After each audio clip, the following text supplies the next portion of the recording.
لقد اللهم صل على محمد النبي الأمي وعلى آله وسلم.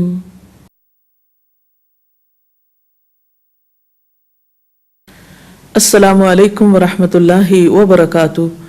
نحمده ونصلي على رسوله الكريم. اما بعد فاعوذ باللہ من الشیطان الرجیم.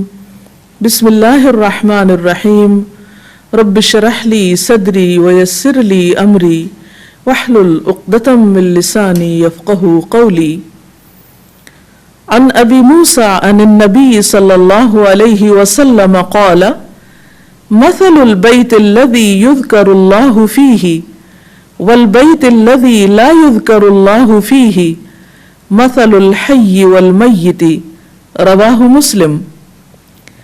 سیدنا ابو موسیٰ رضی اللہ عنہ سے روایت ہے، نبی صلی اللہ علیہ وسلم نے فرمایا، جس گھر میں اللہ تعالیٰ کا ذکر کیا جاتا ہے اور جس گھر میں اللہ تعالیٰ کا ذکر نہیں کیا جاتا وہ زندہ اور مردہ کی مثل ہے.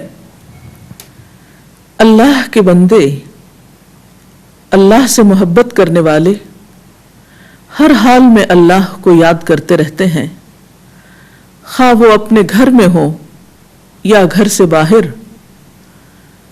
الذین یذکرون اللہ قیاما وقعودا وعلی جنوبہم. وہ جو اللہ کا ذکر کرتے ہیں کھڑے، بیٹھے اور لیٹے.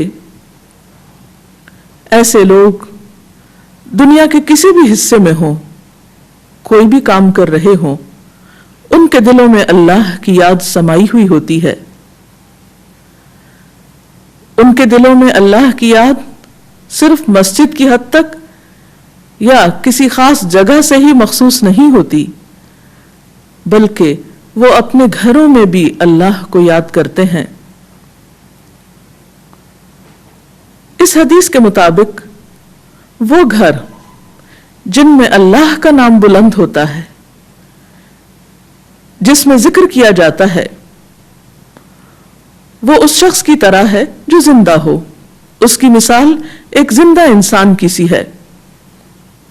اس کے برعکس وہ گھر جس میں اللہ کا نام نہ لیا جاتا ہو، اللہ کا ذکر بلند نہ ہوتا ہو، اس گھر کی مثال ایک مردہ کی سی ہے. اور آپ سب جانتے ہیں کہ زندہ اور مردہ برابر نہیں ہوا کرتے. لا يستوي الاحیاء ولا الاموات. زندہ اور مردہ برابر نہیں، دونوں میں بہت بڑا فرق ہے. اسی طرح ان دو گھروں میں بھی بہت فرق ہے، جن میں سے ایک میں اللہ کی یاد بلند ہو، اللہ کا نام بلند ہو، اور دوسرے وہ جس میں اللہ تعالیٰ کو یاد کرنے والا کوئی نہ ہو. قرآن پاک میں اللہ سبحانہ و تعالیٰ کو یاد کرنے والوں کی صفت یہ بتائی گئی ہے کہ رجال لا تلہیہم تجارت ولا بیع عن ذکر اللہ. وہ ایسے لوگ ہیں جنہیں تجارت اور خرید و فروخت اللہ کی یاد سے غافل نہیں کرتی. یعنی عین دنیا کے اندر رہتے ہوئے بھی وہ اللہ کو یاد کرتے رہتے ہیں. وَإِقَامِ الصَّلَاةِ وَإِيتَاءِ الزَّكَاةِ. نماز قائم کرنے اور زکوٰۃ کی ادائیگی سے کوئی چیز انہیں منع نہیں کرتی، مانے نہیں ہوتی. اور وہ یہ کیوں کرتے ہیں؟ یعنی اللہ کو یاد کیوں کرتے رہتے ہیں اور اپنے فرائض کی ادائیگی میں سرگرم کیوں رہتے ہیں؟ یخافون یوما تتقلب فیہ القلوب والابصار. وہ اس دن سے ڈرتے ہیں جس دن دل اور نگاہیں الٹ پلٹ ہو جائیں گی. یعنی قیامت کا خوف ہے ان کے دل کے اندر. اور اس کے ساتھ ساتھ اللہ کے فضل کے امیدوار بھی ہیں.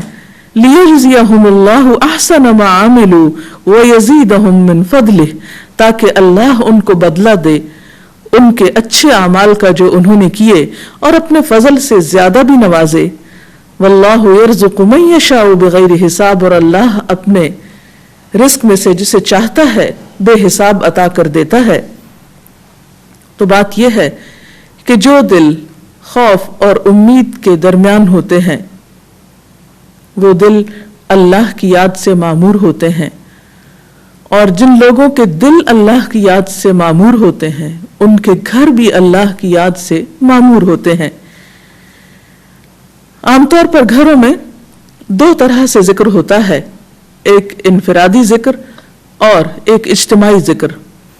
انفرادی ذکر میں نماز پڑھنا، قرآن کی تلاوت، اور اسی طرح چلتے پھرتے، اٹھتے بیٹھتے، گھر کے کام کاج کرتے، لیٹتے جاگتے، چلتے پھرتے اللہ کو یاد کرتے رہنا، خصوصاً وہ مسنون اذکار جو رسول اللہ صلی اللہ علیہ وسلم سے وارد ہیں۔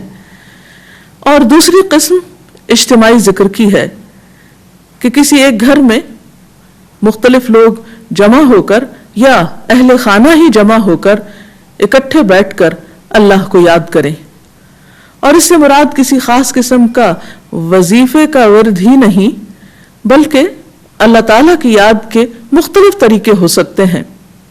اللہ تعالیٰ کی معرفت حاصل کرنے، علم سیکھنے اور جاننے کے جو حلقات ہیں وہ بھی اللہ ہی کے ذکر اور اللہ ہی کی یاد کی طرف انسان کو راغب کرتے ہیں۔ قرآن پاک میں خاص طور پر ازواج مطہرات کو یہ حکم دیا گیا، وَاذْكُرْنَ مَا يُتْلَى فِي بُيُوتِكُنَّ مِنْ آيَاتِ اللَّهِ وَالْحِكْمَةِ، اور ذکر کرتی رہو، یاد کرتی رہو جو تمہارے گھروں میں پڑھی جاتی ہیں اللہ کی آیات اور حکمت کی باتیں، یعنی ازواج مطہرات رسول اللہ صلی اللہ علیہ وسلم کے گھر میں قرآن پاک اور حکمت کی باتوں کا ذکر کریں، یعنی انہیں آپس میں بھی سیکھیں سکھائیں اور دوسروں کو سکھانے کا بھی انتظام فرمائیں۔ تو گویا ذکر کی مجالس سے مراد تسبیحات وغیرہ کرنا بھی ہو سکتا ہے، اور علم کی مجالس بھی ہیں، اور خصوصاً ایسے علم کی مجالس جن کے ذریعے انسان کے ایمان میں اضافہ ہو، اللہ تعالیٰ سے تعلق مضبوط ہو۔ قرآن پاک میں اللہ تعالیٰ نے اہل ایمان کو خصوصی طور پر تنبیہ فرمائی، تلقین فرمائی، یا ایھا الذین آمنوا لا تلہکم اموالکم واولادکم عن ذکر اللہ، اے لوگو جو ایمان لائے ہو، تمہارے مال اور تمہاری اولادیں تمہیں اللہ کے ذکر سے غافل نہ کریں، وَمَن يَفْعَلْ ذَلِكَ فَأُولَئِكَ هُمُ الْخَاسِرُونَ، اور جو ایسا کریں گے وہی لوگ دراصل خسارہ پانے والے ہیں، نقصان اٹھانے والے ہیں۔ یعنی گھر میں ہوتے ہوئے انسان دنیا کے کاموں میں مشغول ہو جاتا ہے، یا بال بچوں کی محبت میں بعض اوقات اللہ تعالیٰ کی یاد سے غافل ہو جاتا ہے، تو ایسے میں فرمایا کہ لا تلہکم اموالکم واولادکم عن ذکر اللہ، یہ دنیا کے مال اور یہ تمہارے بال بچے تمہیں اللہ کی یاد نہ بھلائیں۔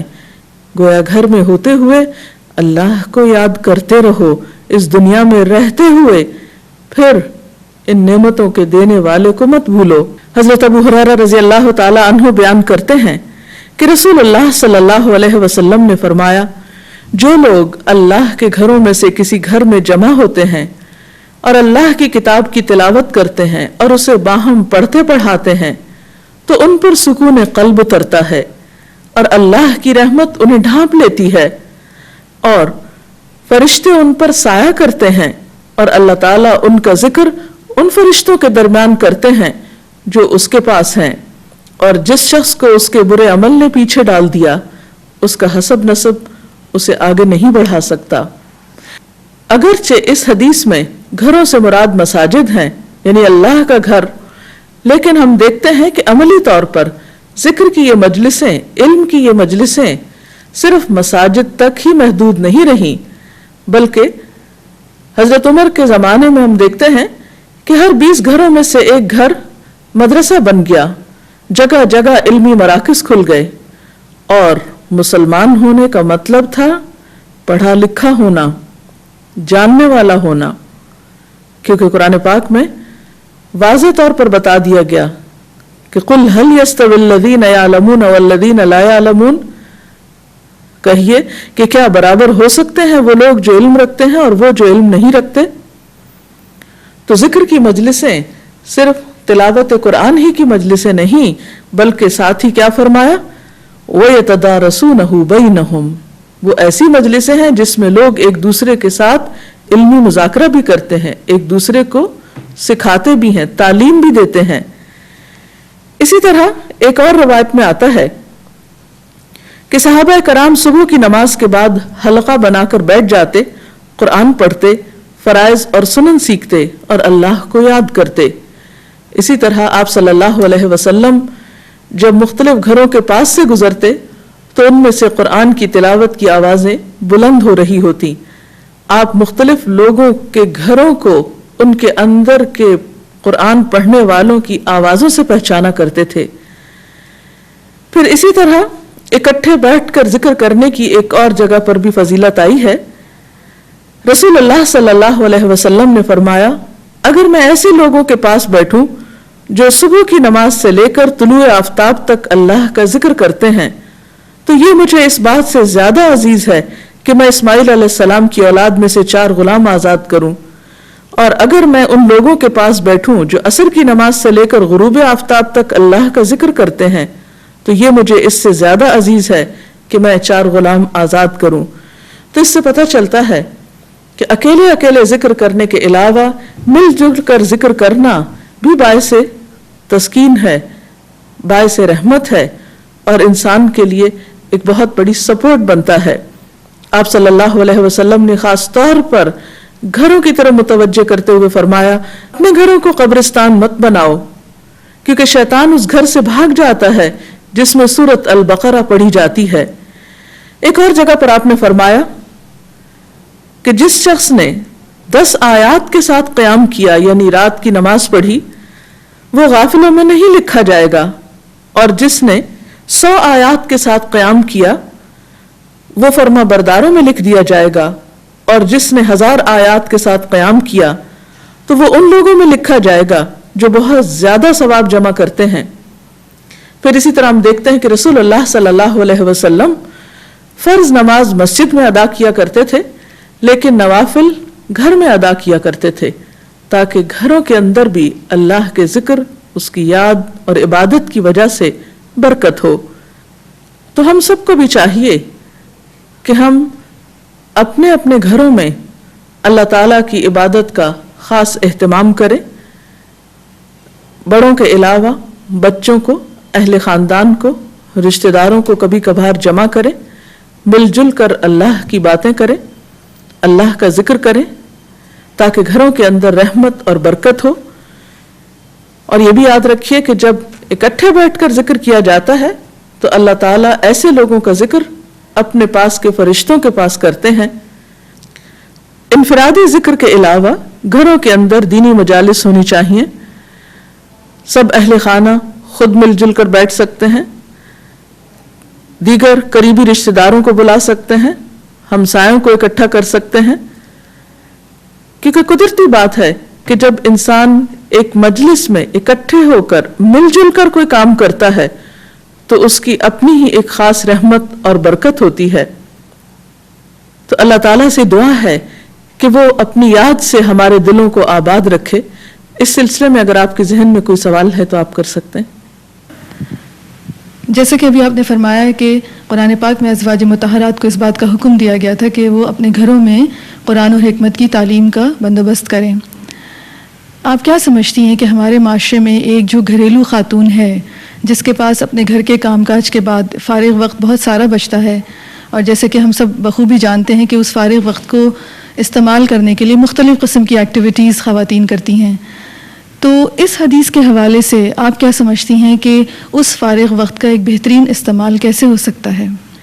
آپ نے ایک اہم پہلو کی طرف توجہ مبذول کرائی ہے۔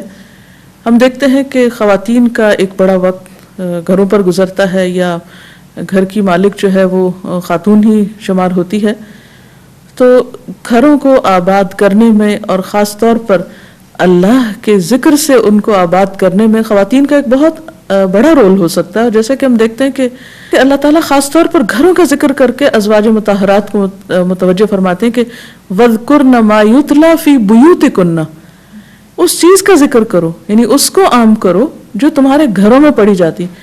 اللہ کے رسول صلی اللہ علیہ وسلم کا گھر ہے اور اس میں ایک آباد گھر ہے، رات کا ایک بڑا حصہ آپ صلی اللہ علیہ وسلم عبادت میں گزارتے ہیں، قرآن پاک کی تلاوت کرتے ہیں، جبریل امین وہاں اترتے ہیں، وہی نازل ہوتی ہے، اور لوگ آپ کے پاس سیکھنے کے لیے آتے ہیں. لیکن اس کے باوجود، اور جیسا کہ ہم نے ابھی دیکھا کہ آپ صلی اللہ علیہ وسلم اپنے نوافل دن کو بھی اور سنتیں وغیرہ بھی بعض اوقات گھر میں ادا کیا کرتے تھے، لیکن اس کے باوجود آپ دیکھیے کہ ازواج مطہرات کو متوجہ کیا گیا کہ تم بھی اس چیز کا ذکر کرو. تو اس سے پتہ چلتا ہے کہ یہ ذمہ داری یعنی صرف مردوں کی نہیں، یا ذکر کرنا صرف مردوں کا کام نہیں، بلکہ عورتوں پر بھی ایکولی اس بات کی رسپانسبلٹی، اور خصوصاً گھروں کے اعتبار سے، کہ وہ اپنے گھر کو صرف اچھے فرنیچر سے ہی ڈیکوریٹ نہیں کریں، وہ گھر کو صرف اچھے کھانوں سے ہی معمور نہیں کریں، بلکہ اس کے برعکس جہاں دنیاوی چیزوں کا وہ خیال رکھتی ہیں وہاں وہ اس بات کا کو بھی میک شور کریں، اس بات کی بھی یقین دہانی کرائیں کہ ان کے گھر اللہ کی یاد سے آباد ہیں، کیونکہ حدیث بہت واضح ہے کہ جس گھر میں اللہ کی یاد نہیں ہے وہ گھر ایک مردہ گھر ہے، الٹا ہوا ویران گھر ہے.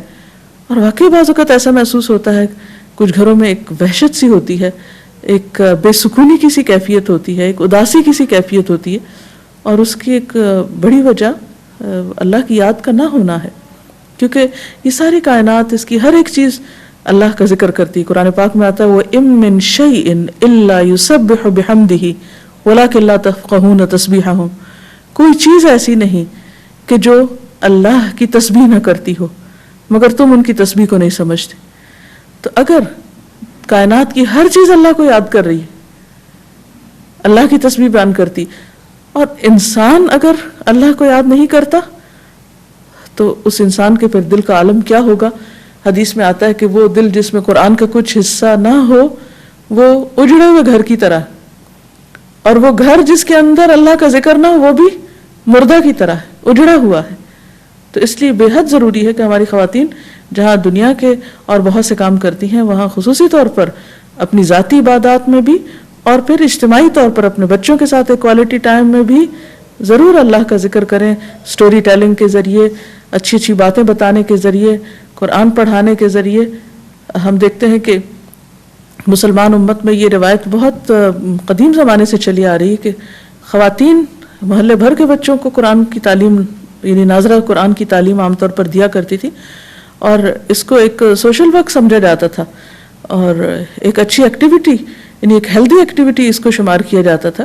کیونکہ عموماً جب خواتین کے پاس کوئی پڑھنے پڑھانے کا کام نہیں ہوتا تو بعض اوقات آپس ہی کے جھگڑے، گھر میں ساس بہو کا جھگڑا ہو رہا ہے، رشتہ داروں کی آپس میں انبن چل رہی ہے، اور گھروں میں جو بے سکونی ہے، ادھر ناراضگی ادھر ناراضگی، ان سب جھگڑوں کا علاج بھی یہ ہے کہ ایسی محفلوں کا قیام ہو کہ جس سے انسانی روح، انسانی ذہن کو جلا ملے اور یہ دنیا اور آخرت دونوں پرسکون ہو. آپ اگر کچھ کہنا چاہیں تو. جیسا کہ نبی اکرم صلی اللہ علیہ وسلم کی اس خوبصورت حدیث سے ہمیں پتہ چلتا ہے کہ اللہ گھروں میں بھی اللہ کا ذکر ہونا ضروری ہے، اور آپ نے اس کی ایکسپلینیشن میں فرمایا کہ اٹھتے بیٹھتے اور سوتے جاگتے، تو اس ذکر کے لیے وضو ضروری ہے یا بغیر وضو کے بھی ذکر ہو سکتا ہے؟ جی ہاں، جہاں ذکر کی بات ہوتی ہے، اللہ کی یاد کی بات ہوتی ہے، تو عموماً یہ سوال کیا جاتا ہے کہ کیا ذکر کے لیے باوضو ہونا ضروری ہے. تو بات یہ ہے کہ نماز کے لیے تو وضو شرط ہے، لیکن تسبیح پڑھنے کے لیے، درود شریف پڑھنے کے لیے، عام ذکر کرنے کے لیے، استغفار پڑھنے کے لیے وضو کا ہونا شرط نہیں ہے. جیسے کہ اس آیت میں بھی سورۃ آل عمران کے آخر میں جو آتی ہیں آیات، ان میں سے ایک آیت میں آتا ہے الذین یذکرون اللہ قیاما وقعودا وعلی جنوبہم، وہ اللہ کو یاد کرتے ہیں کھڑے بیٹھے اور لیٹے. اب اگر ایک شخص لیٹا ہوا ہے، مثلا رات کو سو رہا ہے اور سوتے سوتے اس کی آنکھ کھل جاتی، تو اس وقت کے لیے بھی نبی صلی اللہ علیہ وسلم نے ہمیں دعا سکھائی ہے. اگر خواب برا آئی یا کچھ بھی، تو ایسے مواقع پر انسان جب اللہ کا ذکر کرے گا تو یہ تو نہیں کہ پہلے آنکھ کھلی ہے اور پھر پہلے جائے اور وضو کر کے اور پھر لیٹ کر وہ ذکر شروع کرے. نہیں، وہ اس حال میں بھی ذکر کر سکتا ہے. نبی صلی اللہ علیہ وسلم کے بارے میں آتا ہے کان یذکر اللہ فی کل احیانہ، کہ آپ اللہ کو ہر حال میں یاد کیا کرتے تھے. تو اللہ کی یاد ہمارے دل میں بھی ہے، زبان پر بھی ہونی چاہیے، اور اس کے لیے کچھ شرط نہیں کہ ایک خاص انداز میں، ایک خاص کونے میں ہم باوضو کر بیٹھیں یا کسی کمرے میں اندھیرا کر لیں تو ہی ہم ذکر کریں. ہم دنیا کا کام کرتے ہوئے بھی اللہ کو یاد کر سکتے ہیں اور اس میں کوئی چیز بھی رکاوٹ نہیں بنتی. ایک اور پہلو پر میں چاہوں گی کہ آپ روشنی ڈالیں. حدیث میں گھر کا ذکر کیا گیا ہے کہ گھروں میں جس گھر میں اللہ کا ذکر کیا جاتا ہے، تو یہ فرمائیے گا کہ کیا اس ذکر کرنے کے اجتماعی اثرات معاشرے پر بھی مرتب ہوتے ہیں؟ جی ہاں، اصل میں دیکھا جائے تو گھر ایک اکائی ہے اس بڑے یونٹ کی جس کو ہم معاشرہ کہتے ہیں. تو جب انڈیویجول لیول پر ذکر ہوگا، جب گھروں کے اندر اللہ کی یاد ہوگی، تو اس گھر کے اندر ایک خاص برکت ہوگی، اس گھر کے اندر ایک خاص طرح کی تربیت ہوگی، ایک روحانیت ہوگی. اس تربیت اور روحانیت کے ساتھ جب افراد معاشرے میں آ کر مختلف جگہوں پر اکٹھے ہوں گے تو ان کے رویے بہتر ہوں گے، باہم ان کے تعلقات اچھے ہوں گے. اس کے برعکس کہ انسان گھروں کے اندر لڑائی جھگڑا ہو اور پھر وہاں سے فرسٹریشن کا شکار ہو کر کام پر آئیں اور وہاں پھر جھگڑا شروع کر دیں، تو قدرتی طور پر جو کچھ گھر کے اندر ہوتا ہے اس کا اثر معاشرے پر بھی پڑتا ہے. تو یہ چیز پورے معاشرے کی اصلاح کا ایک ذریعہ ہو سکتی ہے اگر انڈیویجول لیول پر ہر گھر ایک مدرسہ ہو. مدرسہ سے مراد یہ کہ ہر ماں کی گود ایک مدرسہ ہے، ہر ماں ایک معلمہ ہے، ایک مربیہ ہے. اور پھر یہ کہ ایسی مجلسیں گھر والوں کو باہم اکٹھا کرنے اور ان کے درمیان ایک اچھے موضوع پر کمیونیکیشن کا ذریعہ بھی ہو سکتی ہیں. تو یہ دراصل نبی صلی اللہ علیہ وسلم کی جتنی بھی احادیث ہیں جو آپ کی رہنمائی ہے ہمارے لیے، سب ہماری فلاح و بہبود کے لیے ہے، ہماری ہی خاطر ہے، کیونکہ آپ رحمت للعالمین تھے، سب کے لیے رحمت بن کر آئے. اور آپ کی رحمت یہی ہے کہ جو کچھ آپ نے ہمیں سکھایا اسی میں ہماری افرادی اور اجتماعی خیر اور بھلائی ہے. تو اللہ تعالی ہمیں اس سے مستفید ہونے کی توفیق عطا فرمائے. اس کے ساتھ ہی ہمارے آج کے پروگرام کا وقت اپنے اختتام کو پہنچتا ہے. اجازت چاہتے ہیں. السلام علیکم ورحمۃ اللہ وبرکاتہ. لقد من